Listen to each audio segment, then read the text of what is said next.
Shalom, brothers and sisters out there. You know who it is. It's Brother Itazayah. I want to talk to you about a topic that a brother brought up to my attention. And it goes on about perilous times in the last days. Alright? And this is going to be based on the scriptures of Second Timothy's. Alright? It's going to be Second Timothy's 3 and 1. Alright? So, now, he's saying this.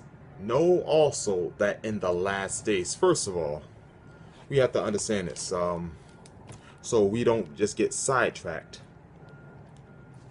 What's the last days? So we can understand that. We're going to go to Hebrews, right? Hebrews, the first chapter. 1 and 1, so we can understand where we are. Alright? We always have to break down everything in spirit and in truth, so we can know what are the last days. Alright? So, this is Hebrew 1 through 1. And we're going to read all the way to the second verse. Alright? It says this.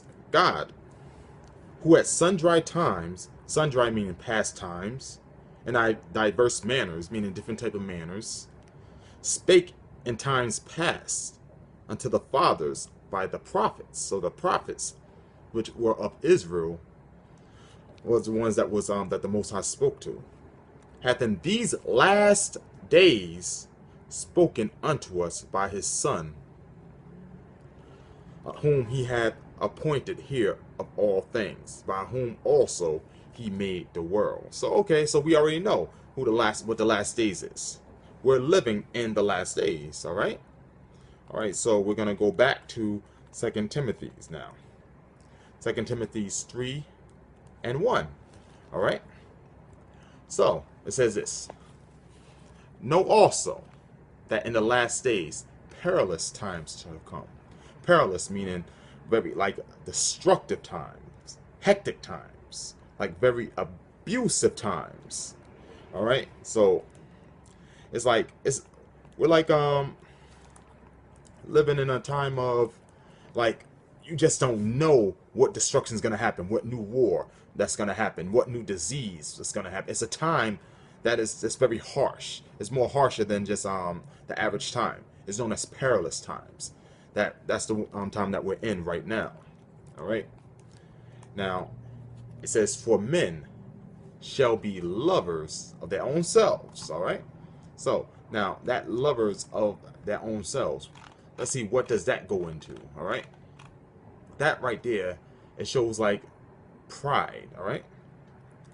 Pride goes before destruction, like it says in Proverbs 16:18. All right. So we're living in a time where like women, they're proud to wear mini skirts. The men, they're like proud to be pimps. You have people that's proud to be having female pastors. They don't care. It's like you're in this time where you have no care at all in the world. All right. Let me continue reading. It says, perilous times shall come, for men shall be lovers of themselves. We're gonna go to it says covetousness. All right. So right now, I'm gonna go to understand what does it mean when you say covet. Covet is to want something in like a strong way that you don't need. Let's go to Exodus 20 now. All right. This is Exodus 20 and 17. All right. So this is what Exodus 20:17, it says this. Thou shalt not covet thy neighbor's house. Thou shalt not covet thy neighbor's wife, nor his manservant, nor his maidservant, nor his ox, nor his ass, nor anything that is not neighbor's. You're not supposed to want. That belongs to that person. But we live in this generation where when we turn on the TV, what do we see? We see new trends. So people would show like the newest, latest fashion, the newest, latest tattoo. or the newest, latest design, and everybody just want to just hop on it. They're not even thinking about the Most High. That's the type of like time we live in. Part of this perilous time that the Most High warns us about. All right. So we're back to the perilous time again. All right. Now it says, "For men shall be lovers of their own selves." That's that pride, covetousness, covetous, boasters. So over here, boasting, huh? So, in other words, it goes into pride, like talking a whole lot of like talking more than you really like, pushing yourself up there. We're gonna see what the definition of boasting is, so we can understand this. This is what the definition of boasting. Let's see.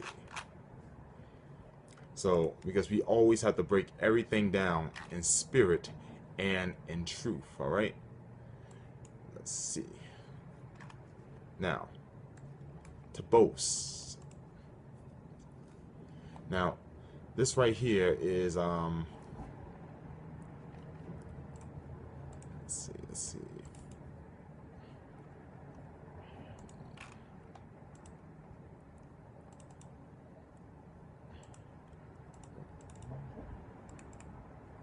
All right, boasting. Right. It means to talk with excessive pride. So like we was talking about before, you think you all that. You think, oh, you have a new wife now, and you or you have a new job, or you all that, and you talking down on another person. It says excessive pride and self-satisfaction about one's achievement, possessions, or abilities. All right. So, and another synonyms would be to brag, to crow, swagger. Ah, like you find your swag. It says to swank, to gloat, to show off. All these are what? These are other synonyms of what boasting means. So now we understand that we in this last days what these people will be doing. We have to break everything down in spirit and in truth. So that's why I have to like show proof. It says that our people need a sign. So it says boasters, proud. So right there, I think everybody knows what proud means, what pride is. It still, it goes on the same thing. Let's go to Proverbs 16:18. All right. So we can understand this better. All right. This is Proverbs, the 16th chapter and the 18th verse. It says this: pride goeth before destruction. So, oh man, as you can hear these sirens, that's just part of the part about living in the last days and everything like this, hectic times. There's always something happening here. All right. Anyway, yeah, this that's how it is for you. Proverbs 16:18. Pride goeth before destruction, and the haughty spirit, mean a proud spirit, before a fall. Like there's always some type of person saying something proud before the Most High has to take him down. I mean, look what happened to Nebuchadnezzar. He said something proud, he just got taken down. Like at King Herod. These things y'all can read at on your own time. But these were proud people that spoke things that they should not have been speaking. But hey, that's how it is, though. All right. So back to 2 Timothy 3:2, and it says, "For men shall be lovers of their own selves, covetous, boasters, proud, blasphemer." So, if you want to know, now, a blasphemy, if you want to know, is any lie against God, all right? That's what a blasphemy is. If you tell a lie against God, like people lie against man, but if you tell a lie against God, that's even worse. That's considered blasphemy. Now, a good example of people that do a lot of blasphemy is like many of these church leaders, these false church leaders. Like, for example, you have like a lot of these church leaders, which large congregations, or like TB Joshua. You know TB Joshua, he's the one that be like, fire in the name of Jesus. Fire, fire, fire. That guy, the one who he always acting like he pushing these demons out of people. It's a show. I mean, he was already exposed like 5 times already. I mean, this guy, he gets like he pays people like actors in Africa to put on a show for him, to act demonically possessed, and he comes over there just to get the demons off of him, and they give him a whole lot of money. I mean, he's still a person that worships on Sunday, Christmas, and Easter. None of these are fine. None of those days, those pagan days of Christmas and Easter, no holy person followed those days. Those are wicked holidays which are pagan origin. But TB Joshua follows them, and he claims to be in the spirit and casting out demons and devils. Nah, he's already a demon and devil. Satan can't cast out Satan. I mean, come on. Well, when Satan does it, just put more demons inside that person. So just in case you want to know, his name is TB Joshua. So that's like a blasphemy against the Most High right there when you do those things. And what's another blasphemy, what these church leaders is like, you have this new church that when me and the brothers, we was doing research, me and other apostles, we did research on this church called the Universal Life Church. Like, whoa. Universal Life Church, yes. Now, in this whole church, they was showing like anybody can be a pastor.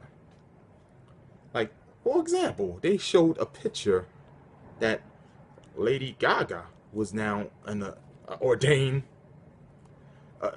minister in this church. Lady Gaga, they made her, she's a pastor. Yes, in this church. Who else is? Everybody's favorite wrestler, Dwayne Johnson, The Rock. He's a pastor in this church. What you think? This is like, and you have a lot of people that if you read down the list, if you like just look and read down the list of this institution, it shows all these pastors, these fake pastors that's in these churches that was actually celebrities and wicked people at one point in time, and now they are pastors. Now, I'm gonna read the about page for a minute, because this is like blasphemy on such a high level for this can happen like that. All right. This is part of the about the Universal Life Church. It says, the Universal Life Church Monastery is a non-denominational, non-profit religious organization, famous worldwide for its provision of free legal ordinations to its vast membership over the internet. Such blasphemy. The ULC recognizes the importance of maintaining open hearts and mind, embraces any individual, no matter his or her spiritual background. So in other words, they're going to be having people who from different religious groups becoming a daggone pastor. Wow. All right, and it says, no matter his or her spiritual background, who wishes to become a member of this family of faith. Since its founding, the Universal Church has ordained more than 20 million ministers. Yes, that's how many pastors there are. How many false pastors? I mean, so I mean, I'm gonna drop down to the part where it says our mission. All right, so y'all can understand the wickedness and violence that this church is doing. The Universal Life Church was founded on basis belief that we are all children of the same universe and diverse from the basic belief has established 2 core tenets by which it expects its ministers to conduct themselves. Do only that which is right. That's number 1. And every individual is free to practice their religion in the manner of their choosing, as mandated by the First Amendment. So as long as the expression does not impinge impinging upon the right of the freedoms of others at its accordance with the government's law. So, in other words, it has nothing to do with the Bible, just what the government says. We have made it our missions to actualize these tenets in the world by empowering millions of ministers, whether they come to us from a Christian, Buddhist, Muslim, Jewish, Catholic, Shinto, agnostic, atheist. Whew. Wow. Pagan, Wiccan, or Druid tradition. In other words, this church is it's so blasphemous that it's just crazy. So you have atheist pastors, Muslim pastors. I don't want to look at this right now. I need to get this blasphemy down just for 1 minute. It's just too blasphemous. It's like past the borderline for that. I mean, let me just take this down. I mean that's just too blasphemous for me. All right. We're back to 2 Timothy 3:2. So it says, "For men shall be lovers of their own selves." All right. Covetous, boasters, as we was already talking about, proud, blasphemers, like that messed up church where anybody can just go to. It says disobedient to parents, and it says unthankful. So, well, okay, about the disobedience to parents, I just want to quote this scripture right here. This scripture is from Proverbs, right? This is Proverbs 30:11. All right, so you can understand we're living in a nation where it shows that children, they have like certain rights, like parents not supposed to be beating their children and things like that, and it makes the children like do whatever they want now that diapers and everything else is backing them up. Proverbs 30:11. There is a generation that curses their father. Yeah, be using profanity up in their father's face, and does not bless their mother. There's a generation that is purring their own eyes, meaning they think they can do whatever they want, that they can wear whatever they want, act the same way, and yet is not washed from their filth. And it says, there is a generation, oh how lofty are their eyes, and their eyelids lifted up. That pride again. There he goes into that pride. They think they all that. That's how it was. He keeps going right back to it. That pride, that's the thing that leads to destruction. A lot of people, they should know better than that now. So we're gonna go back to 2 Timothy 3:2. All right. So 2 Timothy 3:2 again. It says, "For men shall be lovers of their own selves, covetous, boasters, proud, blasphemers, disobedient to parents, unthankful," and then you have something called unholy. All right. So wait. Let's go back to being unthankful just for 1 minute, because I don't want to just skip over that unthankful. Now, you're supposed to give thanks to God, right? But we live in a country that they give thanks to another God. They give thanks to liberty. They said your liberty and your freedom. But what is liberty according to this country? This liberty doesn't mean what their freedom. It's actually an idol. It's a statue in New York. It's called Lady Liberty. That's what they give thanks to when they say for liberty and justice for all. They're giving thanks to that big statue right there, right in New York on Ellis Island. That's liberty.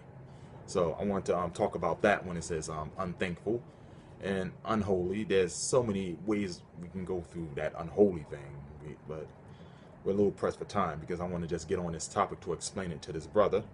All right. So now we're at 2 Timothy 3:3. It says, without natural affection. Wow. So we live in a place where women can marry dogs, the sea, trees. It's like they can marry anything. It's like without any natural affection. Like you can just do whatever you want. I mean, it's like we can keep going on and on about against natural affection though, because it's like we're living in a time that's just like just a messed up time where it's like you have so many freedoms in here that statue Lady Liberty has that idol, that Lady Liberty idol right there. So that gives so many people freedom to worship Satan and do a whole lot of things.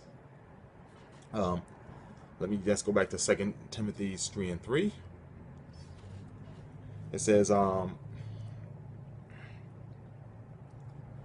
without natural affection. And then it says truth breakers. All right. Now, if you want to know about the good truth breakers, would be the founding fathers. Now, the founding fathers found this land based off of one other group of people when they were here. Those were the Native American Indians, and they broke many of the Indian treaties that was here. So, like, here's a picture of it. I'm showing a picture right now that there's some broken treaties. It's called broken promises. All right, and I guess I'll read it right here. It says the United States government made many treaties with the Native Americans not to fight and not to touch certain areas of their land. For example, the Fort Lemery Treaty was a treaty made with the Cheyenne tribe, where Americans said an area of land belongs to the Cheyenne forever. However, when gold was discovered there, the Americans forced them to, when it says Americans, talking about Caucasian Americans, because black Americans had nothing to do with it. But anyway, however, when gold was discovered there, the Americans forced them to sign a new treaty giving up their land. Wow, the United States government broke many treaties with the Native American Indians. Ain't that a blinking shame? That's the country we live in. A country full of falsehood and lies. And not just this country, with all the other countries too. England, China, Japan, like wherever you go. As long as Satan rules this world. That's why you have to come back to the scriptures. You have to come back to the Holy Bible. That's going to protect you. All right? So we're back at 2 Timothy 3:3. It says, without natural affection, truth breakers, false accusers. Like they always accuse a black person of like nearly everything. If you grow up in America as black, number one, you already have something against you because they think that you're a thief, a murderer, a rapist already. So that's why they had to have cops following you around, and it's gonna go into it. In content, you always wanted more and more and more and more. That's how it is. But I want to also touch on this. Fierce, right? 2 Timothy 3:3. It says fierce. Now, fierce means to be just angry, just that super high anger. Now, there was a report that happened where a cop, he just saw a middle-aged lady, a black lady, walking on the highway. Wanted to ask her some questions. All right, and she was just saying she was answering them, but he was getting annoying, so she just moved to the side a little, and he just snatched her up and threw her on the ground. Yes, he did that to her and just started going up there and just ultimate punching her. You know, like you be seeing UFC punching her. Here's the video right here, so you can understand what we're showing you about here. Here you can see this, right? You seeing this officer is actually punching this woman, and she's like saying she's like trying to say she don't understand like what's going on. Like I mean, this officer, he has like this hatred for our people so strong that he can't control it. I mean, for him to do this to this lady, I mean it's hard to watch this, but this is how if they do this to this lady, imagine what they would do to the men. And I have a lot of info on that too. All right, but I want to keep things going in DC and in order. All right, so I'm going to go back to 2 Timothy 3rd chapter and third verse again, because we want to just keep it rolling. We want to keep everything rolling, keep everything correct, because that's what the spirit is about. Now, 2 Timothy 3:3 again, without natural affection, truth breakers, false accusers, incontinent, fierce, despisers of those that are good. So despisers of those that are good. That's why you see a lot of people burning Bibles. Yeah, that's how it is. Now we're going to go to 2 Timothy 3 and 4. All right. It says traitors, high-minded. Traitors and high-minded. That goes on the same way. Traitors, like we showed before, how they truth breakers. They're traitors. Traitors is like little Judases or brothers that you used to deal with, who was like in the truth, then they turn into the world, then they look angry at you. They're just a bunch of like these drunken guys or something like that. They claim that they have power and wisdom and everything, and they fill with more science and all this, but they really don't have no power or wisdom on you. They're just a bunch of drunks just yelling at you and claim they have wisdom or more science or something like that. No, that's a traitor. It says heady, high-minded. Then it says lovers of pleasure more than lovers of God. Lovers of pleasure. And what did that tell you? With what? Strip clubs. You see all these strip clubs, these pimps, everything like that. Strip clubs and pimps. Everything got to be about pleasure now. Well, what about the thing about God, huh? Why can't we keep on thinking about God? We have to always think about pleasure now? I mean, come on. This is the Most High's kingdom. All right, so this is going to be 2 Timothy 3 and 5. It says, I'm going to go 3, 5 to 6. It says, traitors. Okay, having a form of godliness, but denying the power thereof. So, when it says having a form of godliness, but denying the power thereof, that's talking about atheism, and Scientology. Yeah, a lot of people are into that. Yeah, they nice to people, but they deny about the Most High's existence. Atheism, they don't believe that in no power, and Scientology believe in that Xeno stuff, some alien kidnapped another alien and enslaved them, and an alien this and alien this. But that's all BS right now. And it says this, from such turn away from. So you stay away from people like that. And some of these pastors, they're into those stuff too. So we're going to go 2 Timothy 3 and 6. It says, for this such are they which creep into houses, and lead captive silly women laden with sins, led away with diverse lusts. Who does that on a high level? Those pastors. They take these silly women and make them pastors. Yes. They make these women pastors. So when you make these women pastors, what happens? A lot of nastiness happens. You end up having like end up having women just doing things they're not supposed to. Like you have women twerking in church. I mean, women like stripping in church, doing like sex dances in church. I mean, come on now. This is supposed to be a church, a place where you worship, and you dancing like that. You rolling all around in a skirt in front of men. I mean, come on now. You're not fooling no one. These two girls that's doing it, these ladies, they have Satan on them, and this is supposed to be a place of worship. And who does this? These Satan worshiping pastors, part of these ministers.